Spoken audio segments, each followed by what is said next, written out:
अजर अमर त्रय काल सत्य जो अनंत चेतन, निज अनुभव से जान जात जो शांत तेज घन। निर्विकार निर्द्वंद सदा सर्वोपरि सोई, तेहि पद दर्शक दिव्य रहन युत बोधक जोई।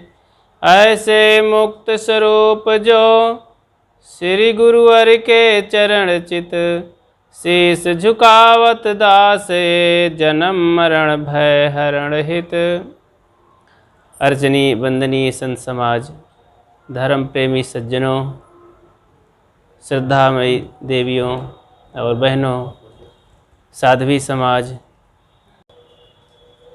सद्गुरु कबीर विचारधारा में आप सब लोग कई दिनों से डुबकी लगा रहे हैं। पारख शब्द सुनते हैं, उसके विषय में बहुत कुछ जानते समझते हैं। सद्गुरु कबीर अपनी बातें मानव समाज के लिए, मानव कल्याण के लिए कहते हैं। इस धरती की बातें कहते हैं। वो किसी बाहर काल्पनिक जगहों में जाकर के ईश्वर परमात्मा, देवी देवता अथवा पशु पक्षी से नहीं बातें करते हैं। अपनी बातें मनुष्य से कहते हैं।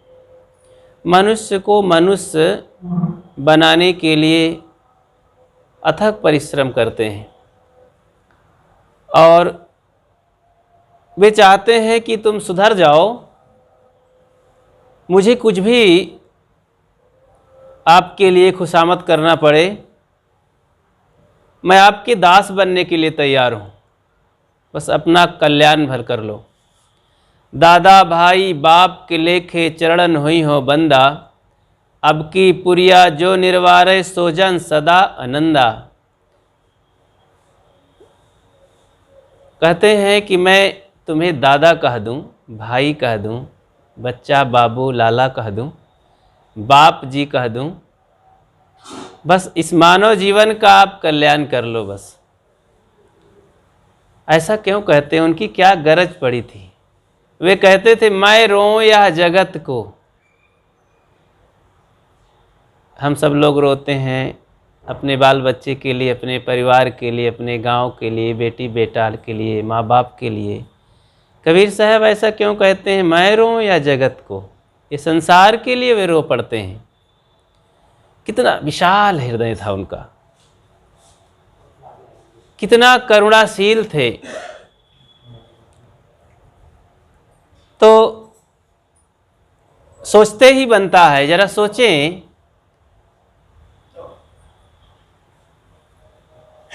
दिल में हृदय में समा करके सोचें कैसा उनका हृदय था। एक हृदय फैला हुआ होता है, एक हृदय फूला हुआ होता है। आप क्या करना चाहेंगे अपने हृदय को? फुलाएंगे कि फैलाएंगे? गुब्बारा फूलता है, पानी का बुदबुदा भी फूलता है, लेकिन फूट जाते हैं जल्दी। और कुछ चीज़ें फैलती हैं। देखो कपड़े जो फैलने वाले आजकल हैं, लोअर बनियाई वगैरह, ये जल्दी फाटते नहीं हैं। तो अपने हृदय को फैलाना है, विशाल बनाना है, फुलाना नहीं है।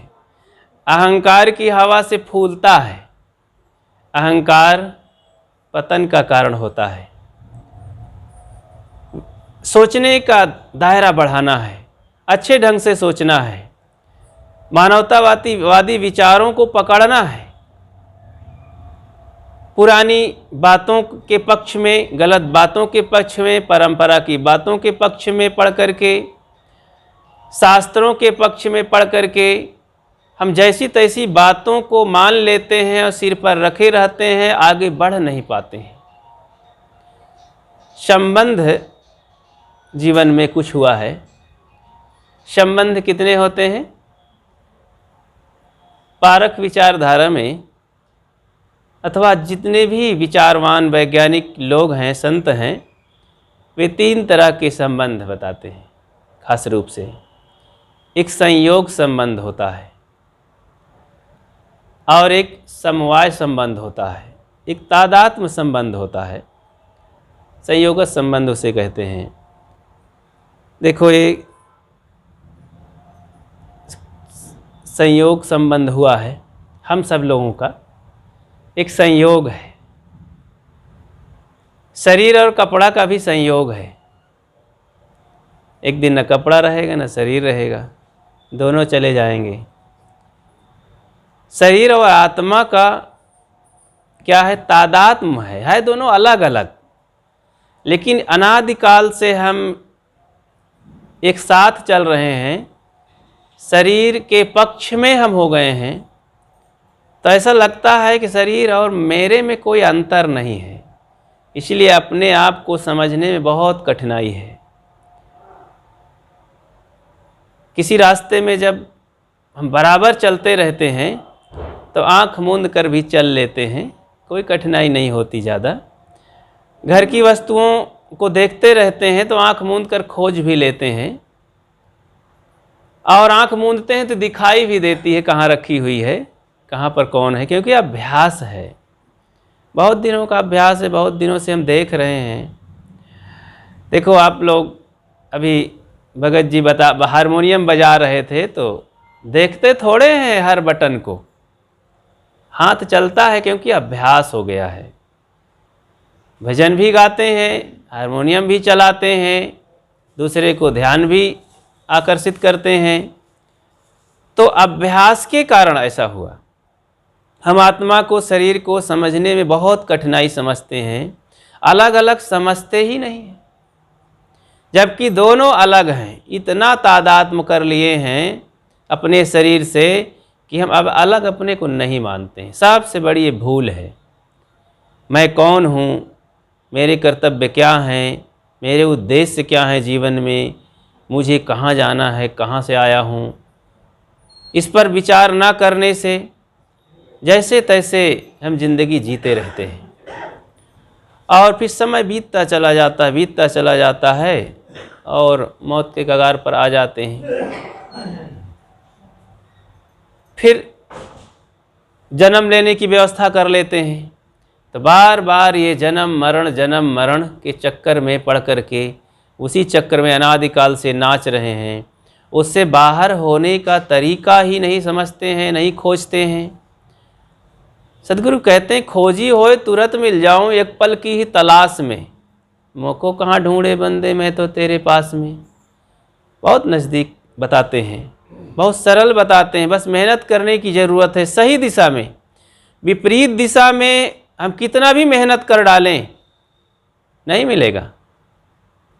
एक बड़ा पहलवान आदमी था, परदेश से लौटा था, एक टेम्पू अड्डा पर पहुंचा। एक टेम्पू वाले से, ऑटो वाले से बोला, भाई फलाने जगह ले चलना है, कोई मोहल्ला था, कितने रुपए लेंगे? बोले 50 रुपये लेंगे। अरे वो बहुत दूर नहीं है। नहीं 50 से कम में नहीं जाएंगे। सोचा मैं इतना मजबूत हूँ, पहलवान हूँ, वैसे 150 व्यायाम कर लेते हैं, अब 2-3 किलोमीटर है, इतना तो मैं दौड़ते हुए चला जाऊँगा। कोई बात नहीं। सोचा वहीं ये जाना चाहता था टेम्पो वाला, मुझे रास्ता तो नहीं पता वो मोहल्ला कहाँ है, पर इसके पीछे मैं चलूँगा तो पा ही जाऊँगा। तो टेम्पो वाला सवारी पा गया विपरीत दिशा के लिए, उसे तो जहाँ सवारी मिलती वहीं जाता है। अब सवारी पा गया, वो चल पड़ा, सोचा कि अब वही उसी गांव में, उसी जगह में जा रहा है ये। पहलवान उस टेम्पो के पीछे भागने लगा, दौड़ने लगा, निकल गया 2-3 किलोमीटर।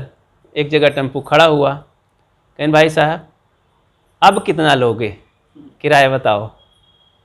कहना 75 रुपये लूँगा। गजब आदमी हो, 2 किलोमीटर आ गया हूँ फिर भी तुम 25 रुपये बढ़ा दिए हो। कहना अरे भोलेनाथ, अब यहाँ से ज़्यादा हो गया, पहले 3 ही किलोमीटर था, अब 5-6 किलोमीटर हो गया है, अब बहुत दूर हो गया है। अब मैं 75-100 से कम नहीं जाऊँगा।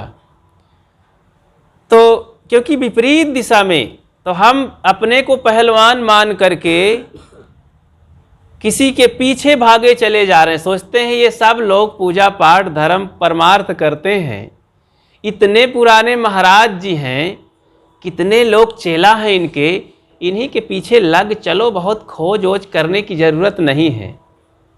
जब इनका कल्याण होगा हमारा भी कल्याण होगा, यही मान करके बोलिए सद्गुरु देव की जय साहेब। हाँ बैठे सब लोग।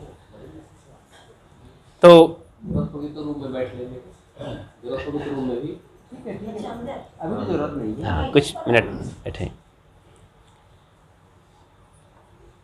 तो भीड़ को ऐसा मान लेते हैं कि हम जब इतने लोग हैं, इतने लोग पूजा पाठ करते हैं, भगवान परमात्मा को मानते हैं, इतने पुराने संत हैं, इतने चेले लोग हैं, तो फिर क्या उसमें खोज करना है, उन्हीं के पीछे चल पड़े। 89 के कुंभ मेले में इलाहाबाद में लगा था, तो उस समय विद्यार्थी जीवन था, तो गंगा स्नान करने वालों के पीछे मैं लग गया। पहली बार इलाहाबाद में प्रवेश किया था, मैं अकेले था, कुछ नाले शौक़ था, बस गुरुजी के दर्शन के लिए शौक़ था, बचपना था तो मैं चल पड़ा था।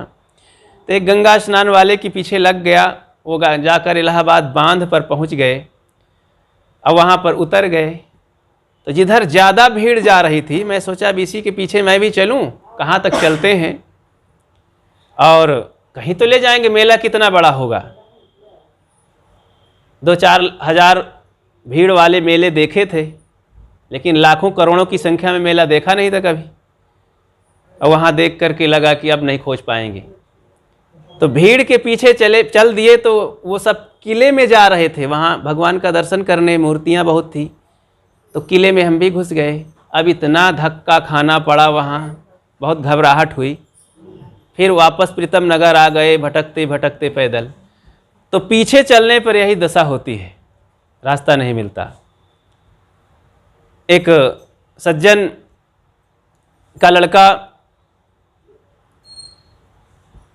रेलवे स्टेशन में मास्टर हो गए थे, स्टेशन मास्टर, तो उन्हें बंगला मिल गया रहने के लिए, अच्छी जगह। अब वो 2 साल आए ही नहीं। पिताजी बड़े शौक़ से पढ़ाए थे, एक ही बेटा था, कि मेरा बेटा बाबू हो गया, स्टेशन मास्टर हो गया है और कितना अच्छा होगा। अब वो गरीब आदमी था, अब वो पढ़ाई के बल पर इतना अहंकारी हो गया, धन में हो गया कि अब मैं घर क्या जाऊं, वहाँ तो कोई सुविधा नहीं है, पिताजी हैं वो मैले कपड़े पहन कर रहते हैं, वहाँ क्या जाऊं, मेरी इंसल्टी होगी, लोग देखेंगे। वो समझ न सका अपने पिता के महत्व को।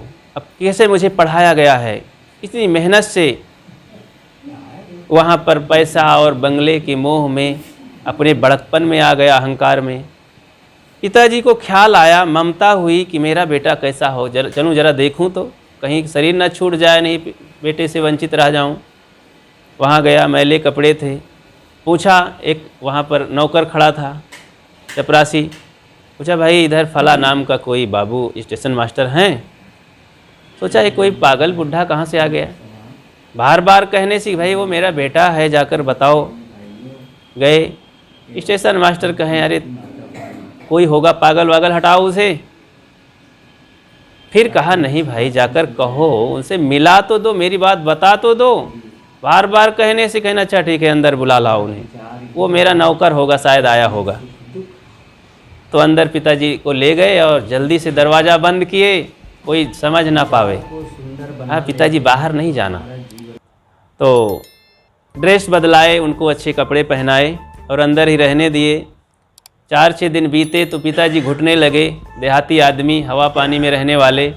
कहें बेटा अब ठीक है, आपसे मिलजुल लिया हूँ, सब जान गया हूँ, 4-6 दिन रह लिया हूँ, अब मैं अपने घर देहात में जाऊँगा, यहाँ मुझे घुटन होती है। ठीक है पिताजी। पिताजी को बढ़िया धोती कुर्ता और सदरी उदरी पहना करके, सजा करके, एक हाथ में अटैची ले करके और फर्स्ट क्लास डिब्बे का टिकट कटा करके बैठा दिए। स्टेशन पर गए, बैठा दिए। अब वहाँ पर अकेले कोच में बैठे हैं, कोई नहीं है, सब खाली खाली, इक्का दुक्का कहीं लोग हैं। अब जहाँ पर ये थे अपनी केबिन में तो कोई वहाँ था ही नहीं। अब वहाँ पर सब ठंडा मामला था। आगे गाड़ी रुकी स्टेशन पर अगले, तो ये दरवाजे पर झांक करके देखे कि पीछे वाले जनरल डिब्बे में इतना ठोसम ठोस लोग, कई लंबी लाइन लगी थी। तब उन्हें गणित लगाया, आया मन में कि मेरे डिब्बे में तो कोई आ ही नहीं रहा है, इसमें कोई खतरा है जरूर, इसमें तो मैं ही अकेला हूँ, एक आध कोई और है, शायद ये गलत डिब्बा है, पीछे वाले में ये ही सही है, इसमें तो लोग इतनी होड़ मचाए हैं, ठेलीम ठेला है। तुरंत ऐसा सोचा, इसमें कोई खतरा नहीं है, इसमें सब लोग हैं, जो होगा सो सब पर होगा। अटैची लिया अपनी, कूद पड़ा और जल्दी से उन्हीं के पीछे वो भी उसी में ठूंस गया। अब जूतों पर नीचे बैठ गई, इतना धक्का खाया, पसीना में परेशान हुआ, लेकिन बैठ करके गाड़ी जब चल पड़ी तो महसूस किया कि चलो जो होगा सब पर होगा, यहाँ कोई खतरा नहीं है। तो ऐसे ही सदगुरु कबीर के विचार ये क्या हैं, ये रिजर्वेशन डिब्बा है, यहाँ ज़्यादा भीड़ भाड़ नहीं होती है, यह फर्स्ट क्लास है, यहाँ पर भीड़ न होने से भय होता है कभी कभी कि आखिर यहाँ ज़्यादा लोग नहीं आ रहे हैं, यहाँ कोई भीड़ नहीं है, यहाँ कोई चमत्कार नहीं है, तो लगता है यहाँ कोई मामला ठीक नहीं है। देखते हैं कि जहाँ पर हजारों लाखों की भीड़ है, बड़े बड़े पंडाल करोड़ों के लगाए जाते हैं, बाबा जी ऐसे होते हैं कि बहुत मुसीबत में कहीं दर्शन देते हैं वे। आप देखेंगे ऐसी जगह कि सामान्य दर्शन नहीं होते हैं उन महात्माओं का, बहुत कठिनाई से दर्शन होते हैं, और कोई करोड़पति लखपति ही उनका दर्शन करते हैं, सामान्य किसान आदमी तो उनके पास जा ही नहीं सकता। तो लगता है कि ये बड़े महाराज हैं, बड़ी संस्था है, यहाँ परमात्मा के दर्शन होते हैं, वहीं कल्याण होता है, ऐसी भावना जगती है भीड़ देख करके। सदगुरु कबीर का क्या मार्ग है, वो मानवता का मार्ग, सहज मार्ग, सरल है, कल्याण का है, बस करनी का है, वो कथनी का नहीं है। केवल अपना मन इंद्रियों को संयमित करके, मन को शोध करके, अपनी चाल चलन को सुधार करके, घर में प्रेम एकता का पाठ करके, माता पिता गुरुजनों की सेवा करके, जीवों पर दया करके, बस अपने जीवन को भवसागर से पार कर सकते हैं। तो ये करने का विषय है। सत्संग में सुनो ये फार्मूले और जाकर उसका प्रयोग करो, जीवन में सारे विकार निकल जाएंगे और आपका जीते जी आत्म उद्धार होगा, कल्याण होगा। इसलिए हम सबको भीड़ के पक्ष में नहीं पढ़ना है, कल्याण के पक्ष में पढ़ना है, सरलता के पक्ष में नहीं, हमें सच्चाई के पक्ष में रहना है।